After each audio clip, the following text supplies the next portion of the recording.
আজকে সকাল 9টা 25 থেকে 35-এর মধ্যে যে লোমহর্ষক ঘটনাটি যেটা ঘটলো, ট্রিপল মার্ডার, আমরা সকালে এখানে পরিদর্শন করেছিলাম। পরিদর্শন করে আমরা তিনজন মানুষ মৃত পাই এবং এরপর আমরা একটা স্পেশাল টিম এখানে গঠন করে দিয়েছি। তারা অদ্যাবধি কাজ করেছে এবং আলহামদুলিল্লাহ আমরা এটার রহস্য উদ্ঘাটন করতে সমর্থ হয়েছে 4 ঘন্টার মধ্যে।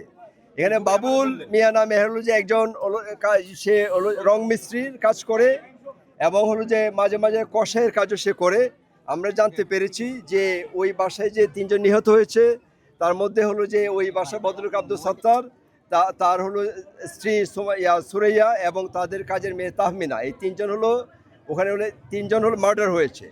এর মধ্যে যে কাজের মহিলা ছিল, আমরা ওই যে যাকে বাবুল মিয়া যাকে আমরা ধরেছি তার কাছ থেকে আমরা জানতে পেরেছি যে সে তার সাথে তার 15 থেকে 20 দিনের একটি রিলেশন ছিল।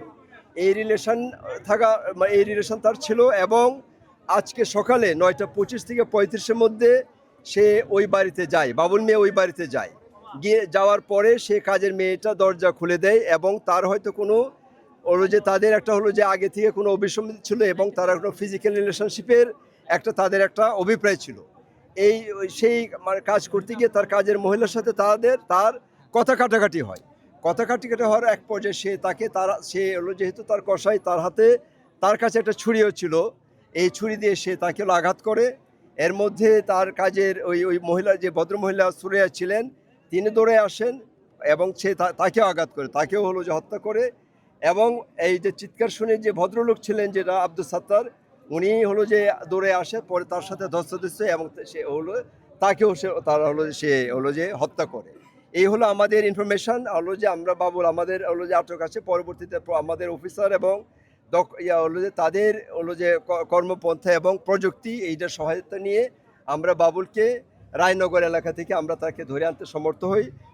তার সাথে যে তাকে আমরা প্রাথমিক জিজ্ঞাসাবাদ করার পরে সে ঘটনার সত্যতা স্বীকার করে এবং তার হলো যে তথ্য মতে যে ছুরি দিয়ে সে তাদেরকে খুন করেছে, এই ছুরিটা হলো যে এখানে হলো যে সে প্রাথমিকভাবে সে বলেছে যে এই হলো দেয়াল ঘেরা এই প্লটে সে ফেলেছে। আমরা এখন এটা সার্চ করছি এবং পরবর্তীতে এইটার ফাইন্ডিংসের পরে আমরা বিস্তারিত আপনাদের সাথে বসে আবার আমাদের কয়টার দিকে তাকে আটক করা বা গ্রেফতার করা হলো যে এই এক্সাক্ট টাইমটা 3টার কিছু আগে তাকে পিক করে আনা হয়েছে।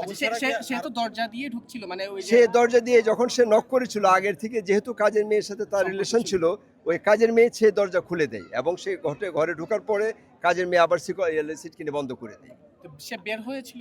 সে বের হয়েছিল আমরা যেটা ধারণা করছি, যেহেতু সিটকিনি বন্ধ ছিল, সে বারান্দা দিয়ে হলো যে এই তিনটি খুন করে সে বারান্দা দিয়ে সে ওই দিক দিয়ে বেরিয়ে পালিয়ে যায়। কিন্তু ঘরের তো অনেক কিছু আসবাব আপনারা বলছেন আলমারি ড্রয়ার গুলো খোলা ছিল, সেখান থেকে কিছু নিয়েছিল কিনা এইটার হলো যে আমরা তো প্রাইমারিলি এখন বোঝা যাচ্ছে যে সেটা একটা প্রেমের বিষয় এবং হলো যে এইটার ওই অন্যান্য যে বিষয়গুলি আছে এটা পরবর্তীতে আমরা ফার্দার তাকে যখন ইন্টারোগেশন করব এটা পরে আসবে। আমি পরে এই বিষয়গুলো না, এখন পর্যন্ত আমাদের প্রাইমারি যে তার জিজ্ঞাসাবাদ, এতে সে নিজেই এই ঘটনাটা ঘটিয়েছে এবং ঘটনাটা ঘটেছে যে প্রেমের রিলেশনশিপ থেকে পরে সে অন্যদিকে গিয়েছে। আপাতত এইভাবে আপনাদের সহযোগিতা থাকবে। আপনাদের সবাইকে ধন্যবাদ।